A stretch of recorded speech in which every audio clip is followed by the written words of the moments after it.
Perkenalkan, nama saya Nathanael Fumentas dari kelas 5 TI 7. Saat ini saya akan presentasikan materi Double Exponential Smoothing atau DES untuk tugas mata kuliah kecerdasan buatan. Masuk ke bagian yang pertama. Apa itu Double Exponential Smoothing atau DES? Jadi, Double Exponential Smoothing atau DES, atau dikenal juga sebagai metode Holt, adalah teknik peramalan yang dirancang khusus untuk data deret waktu yang menunjukkan adanya tren. Jadi, metode ini merupakan pengembangan dari single exponential smoothing dan mampu secara efektif menangkap dua komponen utama dalam deret waktu, yaitu yang pertama ada komponen level atau nilai rata-rata data, dan yang kedua ada komponen tren atau arah perubahan data. Jadi, dengan memperhitungkan kedua elemen ini, DES memberikan proyeksi yang lebih akurat untuk data yang terus meningkat atau menurun seiring waktu. Kita masuk ke bagian yang selanjutnya, komponen utama dalam DES. Jadi, DES bekerja dengan memperbarui dua komponen utama pada setiap periode waktu, yang disesuaikan menggunakan parameter penghalusan. Komponen yang pertama yaitu level atau LT, mewakili perkiraan nilai rata-rata pada periode T saat ini, dan ini adalah dasar peramalan yang menunjukkan di mana posisi deret waktu saat ini. Yang kedua adalah komponen tren. Jadi, komponen tren ini menggambarkan arah dan besarnya perubahan rata-rata dalam deret waktu. Tren ini bisa positif atau meningkat, ataupun menurun atau negatif. Jadi, parameter penghalusan yang ada, yang pertama adalah alfa. Jadi, ini adalah faktor penghalusan untuk komponen level. Nilainya berada di antara 0 dan 1. Jadi, nilai alfa yang tinggi memberikan bobot lebih pada data terbaru. Dan selanjutnya ada beta atau faktor penghalusan untuk komponen tren. Jadi, nilainya antara 0 dan 1, dan nilai beta ini yang tinggi memberikan bobot lebih pada perubahan tren terbaru. Kita masuk ke bagian selanjutnya, yaitu rumus untuk mencari level. Jadi, untuk perhitungan level pada periode T merupakan kombinasi antara data aktual, terkini, dan perkiraan level serta tren dari periode sebelumnya. Jadi, rumusnya adalah level yang dihaluskan pada periode T sama dengan alfa dikalikan dengan nilai aktual pada periode T ditambah dengan selisih dari 1 dikurang alfa dan dikalikan oleh perkiraan satu langkah ke depan dari periode sebelumnya. Jadi, rumus ini secara efektif menggabungkan data aktual yang baru diamati dengan proyeksi dari periode sebelumnya untuk mendapatkan estimasi level yang paling mutakhir. Dan kita masuk ke bagian selanjutnya, yaitu rumus untuk mencari tren. Jadi, perhitungan tren pada periode T mengukur perubahan dalam level dari periode sebelumnya, lalu menghaluskannya dengan tren yang telah ada. Jadi, rumusnya adalah tren yang dihaluskan pada periode T sama dengan parameter penghalusan tren atau beta dikali dengan perubahan level antara periode T dan T-1, lalu ditambah dengan selisih dari 1 dikurang beta dikali tren yang dihaluskan dari periode sebelumnya. Jadi, rumus ini berfungsi untuk menyesuaikan estimasi tren berdasarkan perubahan terkini dalam level data, sembari tetap mempertahankan inersia dari tren yang diamati sebelumnya. Kita masuk ke bagian selanjutnya, yaitu rumus untuk mencari peramalan atau forecast. Jadi, setelah komponen level dan tren dihitung untuk periode terakhir, kita dapat menggunakan rumus peramalan untuk memprediksi nilai masa depan.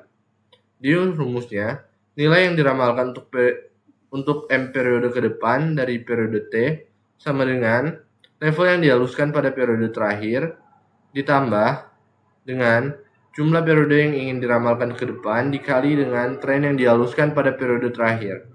Jadi, rumus ini secara langsung mengaplikasikan tren yang teridentifikasi ke level terakhir, memproyeksikan data ke masa depan berdasarkan tingkat dan arah perubahan yang paling baru.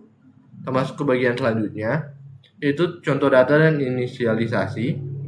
Jadi, misalkan kita memiliki data penjualan bulanan dan ingin meramalkan penjualan di masa depan.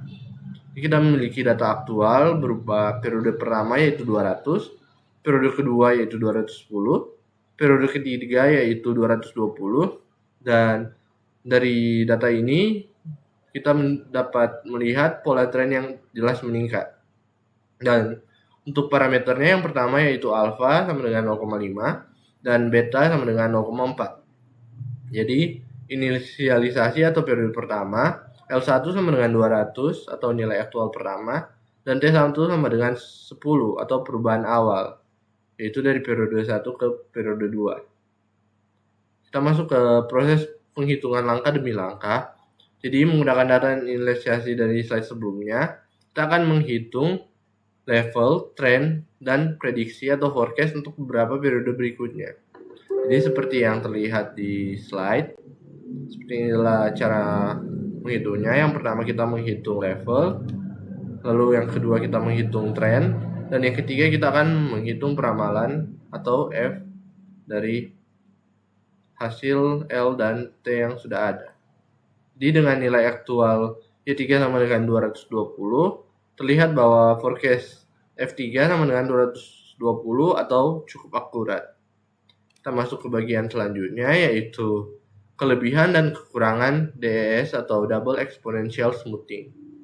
Jadi seperti metode peramalan lainnya, Double Exponential Smoothing atau DES memiliki kekuatan dan keterbatasannya. Untuk yang pertama, untuk kelebihannya, terdapat 3 kelebihan. Yang pertama, DES menangkap tren dengan baik.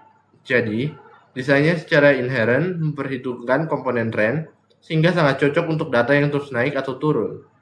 Untuk kelebihan yang kedua dari DES hasil ramalannya lebih halus, dan untuk itu proses penghalusan eksponensial mengurangi fluktuasi acak, menghasilkan proyeksi yang lebih stabil. Untuk kelebihan yang ketiga yaitu mudah diimplementasikan.